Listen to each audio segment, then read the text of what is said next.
Exemplos de rebeldia do Antigo Testamento, capítulo 2. A queda de Adão e Eva.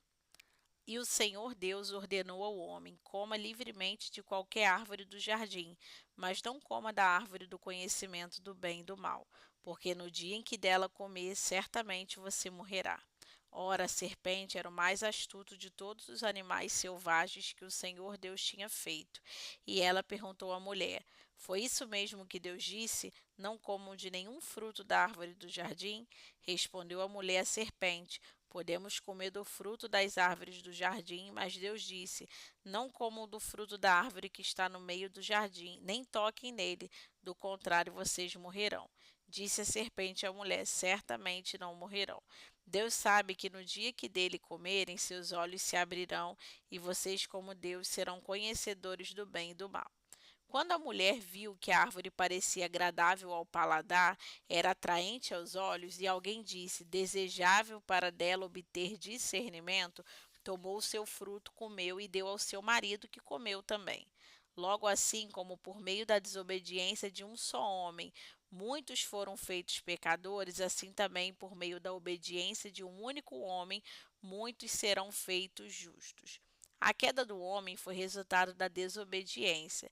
Recapitularemos a história de Adão e Eva conforme registrada em Gênesis 2 e 3. Depois que Deus criou Adão, encarregou de algumas coisas. Dentre essas constava a ordem de não comer o fruto da árvore do conhecimento do bem e do mal. O ponto crucial dessa recomendação foi mais abrangente que a simples proibição de comer certo fruto. Significava que Deus estava colocando Adão sobre autoridade para que aprendesse a obedecer. De um lado, Deus colocou todas as coisas criadas na terra sobre a autoridade de Adão, para que ele as dominasse. Mas do outro lado, Deus colocou Adão debaixo de sua autoridade para que a obedecesse. Só aquele que está debaixo de autoridade pode constituir autoridade. De acordo com a ordem da criação divina, Deus criou Adão antes de criar Eva. Colocou Adão em posição de autoridade e Eva sobre a autoridade de Adão. Estabeleceu Adão como autoridade e Eva em submissão, tanto na antiga como na nova criação. Essa ordem de prioridade constitui a base da autoridade. Todo aquele que for criado primeiro é autoridade. Todo aquele que for salvo primeiro será autoridade.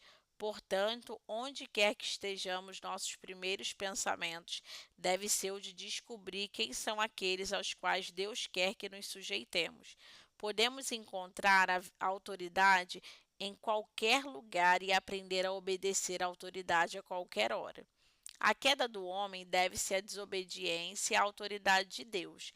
Eva, em vez de obedecer a Adão, ao examinar se o fruto era bom e agradável à vista, tomou ela mesma uma decisão. Ela descobriu a cabeça. Ao comer o fruto, não fez em sujeição, mas por vontade própria. Além de além de transgredir a ordem de Deus, também desobedeceu a Adão. Rebelar-se contra a autoridade representativa de Deus é o mesmo que rebelar-se contra Deus. Adão, ao dar ouvido a Eva e comer o fruto proibido, pecou contra a vontade direta de Deus. Portanto, ele também desobedeceu à autoridade de Deus. Isso também foi rebeldia. Todo o trabalho deve ser prestado em obediência. Eva, da ordem divina, não foi colocada apenas sobre a autoridade de Deus, mas também sobre a autoridade de Adão. Ela tinha de obedecer a uma autoridade dupla, e hoje nossa posição não difere disso. Eva, percebendo que o fruto era bom para comer, comeu sem perguntar a quem estava obedecendo. Mas desde o princípio, Deus ordenara ao homem que obedecesse e que não seguisse a própria vontade. A atitude de Eva, entretanto, não foi governada pela obediência, foi iniciativa de sua vontade pessoal. Ela não se sujeitou à ordem divina nem obedecer à autoridade de Deus. Ao contrário, tomou ela mesma uma decisão, rebelou-se contra Deus e caiu. Toda atitude que implica desobediência constitui uma queda, e qualquer atitude de desobediência é rebeldia. À medida que a obediência de alguém cresce, suas ações descrescem. Quando começamos a seguir ao Senhor, lançamos a muitas atividades e falhamos bastante na obediência. Mas conforme avançamos em espiritualidade, nossas ações gradualmente diminuem até que a obediência predomine. Muitos, entretanto, fazem o que gostam e recusam-se a fazer o que não gostam. Jamais analisam a situação para ver se estão agindo em obediência. Por isso, muito trabalho passa a ser executado pelo ego e não em obediência a Deus. Na mão de Deus está o certo e o errado. A ação humana não deve ser governada pelo conhecimento do bem e do mal. Deve ser motivada pelo senso de obediência. O princípio do bem e do mal é viver de acordo com o que é certo ou errado. Antes de Adão e Eva comerem do fruto proibido, o que era certo e errado para eles, estavam na mão de Deus. Se não vivessem diante de Deus, não saberiam nada, pois o que era certo e errado para eles se encontrava realmente em Deus. Por conseguinte, depois da queda, o homem não precisaram mais descobrir em Deus a noção do certo e errado.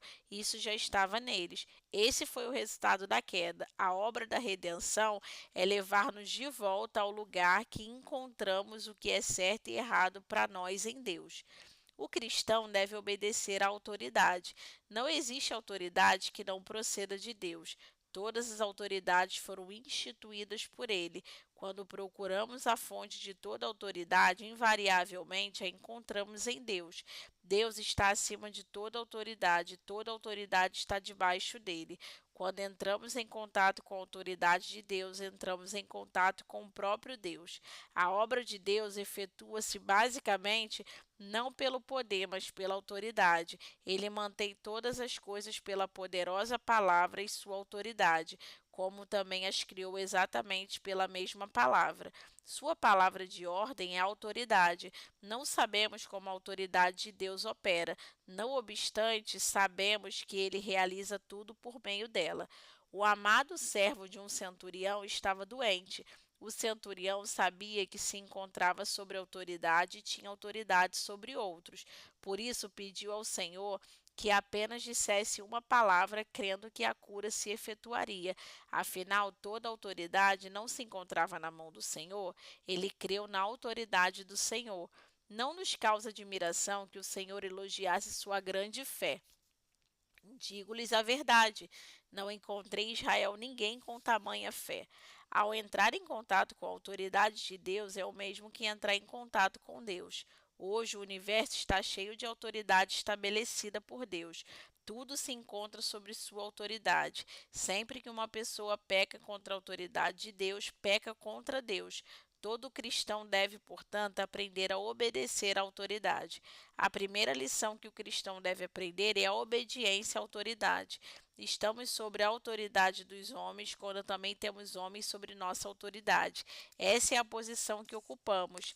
Na terra, até mesmo o Senhor Jesus não só se encontrava sobre a autoridade de Deus, mas também sobre a autoridade de outros. A autoridade encontra-se em toda parte. A autoridade na escola, no lar, o guarda na rua, embora talvez tenha menos instrução que você, foi estabelecido por Deus como autoridade sobre você.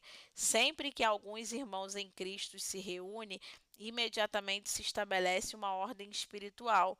Um leigo cristão deveria saber quem está acima dele. Alguns não sabem quais são as autoridades que estão acima deles, por isso não obedecem. Não deveríamos nos preocupar com o certo e o errado, mas com o bem ou o mal. Antes deveríamos saber quem é a autoridade sobre nós. Quando ficamos sabendo a quem devemos estar sujeitos, naturalmente encontramos nosso lugar no corpo. Quantos cristãos hoje não têm a menor ideia do que seja submissão? Por isso existe tanta confusão e desordem. Em consequência disso, a obediência à autoridade é a primeira lição que o leigo deveria aprender, e a obediência à autoridade também ocupa lugar de destaque no trabalho propriamente dito. A obediência deve ser recuperada. Desde a queda de Adão, a desordem prevalece no universo. Cada um pensa ser capaz de distinguir o bem do mal e de julgar o que é certo e o que é errado. Cada um pensa saber mais que Deus. Essa é a loucura da queda. Devemos ser libertos de tal engano, pois não passa de uma rebeldia. Nosso conceito de obediência é tristemente inadequado. Alguns, quando obedecem o Senhor no batismo, parecem pensar que sua obediência é perfeita e total. Muitos estudantes consideram muito severa a ordem divina de obedecer a seus professores. Muitas esposas consideram uma crueldade total a ordem divina de sujeitar-se aos maridos difíceis. Hoje, inúmeros cristãos vivem em estado de rebeldia. Eles não aprenderam nem a primeira lição da obediência, a sujeição que a Bíblia ensina. Relaciona-se com a sujeição às autoridades estabelecidas por Deus. Como era superficial a antiga demonstração de obediência. A obediência é um princípio fundamental. Se a questão da autoridade permanecer sem solução, nada pode ser resolvido. Assim como a fé é o princípio pelo qual obtemos vida, a obediência é o princípio pelo qual devemos viver.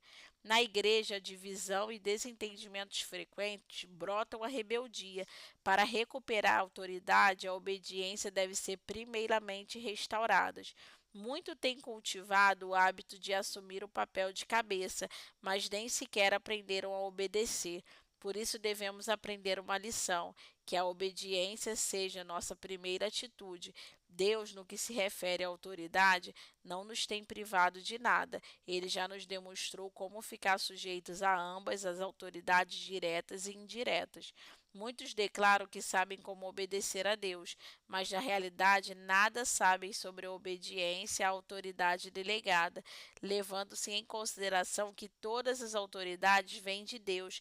Devemos aprender a obedecer a todas elas. Hoje, os problemas que enfrentamos são decorrentes de fato que os homens vivem fora da autoridade de Deus. Não há unidade no corpo sem autoridade na cabeça. Deus está operando na recuperação da unidade do corpo, mas para que isso se realize é preciso que o corpo primeiro receba a vida na cabeça e a seguir a autoridade. Sem a vida da cabeça não pode haver corpo. Sem a autoridade da cabeça não pode haver a unidade do corpo. Para manter a unidade do corpo, devemos permitir que a vida da cabeça governe. Deus quer que obedeçamos à autoridade delegada por Ele, assim como a Ele também. Todos os membros do corpo devem estar sujeitos uns aos outros. Quando isso acontece, o corpo é unido em si mesmo e com a cabeça. Quando a autoridade da cabeça prevalece, a vontade de Deus se realiza. Assim, a igreja torna-se o reino de Deus. Algumas lições sobre obediência. Mais cedo ou mais tarde, aquele que serve a Deus toma consciência da autoridade no universo, na sociedade, no lar e na igreja. Como alguém pode servir e obedecer a Deus se jamais entrou em contato com a autoridade do Senhor? Isso é mais que uma questão doutrinária, pois o ensino pode ser abstrato. Alguns acham que é muito difícil saber como obedecer à autoridade, mas se conhecemos a Deus, a dificuldade se dissipa. Não existe ninguém que possa obedecer à autoridade divina sem que a misericórdia de Deus esteja sobre ele. Devemos, portanto, aprender algumas lições. 1. Tenha um espírito de obediência. 2. Pratique a obediência. Alguns parecem selvagens, simplesmente não conseguem obedecer, mas os que são treinados não se sentem embaraçados, onde quer que sejam colocados. Conseguem viver naturalmente em obediência. 3. Aprenda a exercer a autoridade concedida. Aquele que trabalha para Deus não só precisa aprender a obedecer à autoridade, mas também deve aprender a exercer a autoridade que lhe foi concedida por Deus na igreja e no lar. Quem aprende a ficar sob a autoridade de Deus não se considera mais nada, mesmo que Deus lhe confie muito. Alguns aprendem a obedecer, mas no que se refere ao exercício da autoridade, quando são enviados a algum lugar para trabalhar, fracassam. É preciso aprender a ficar sobre a autoridade e também em posição de autoridade. A igreja sofre porque muitos não sabem obedecer, mas ela também é igualmente prejudicada por alguns que não aprenderam a exercer autoridade. E assim finalizamos o capítulo 2.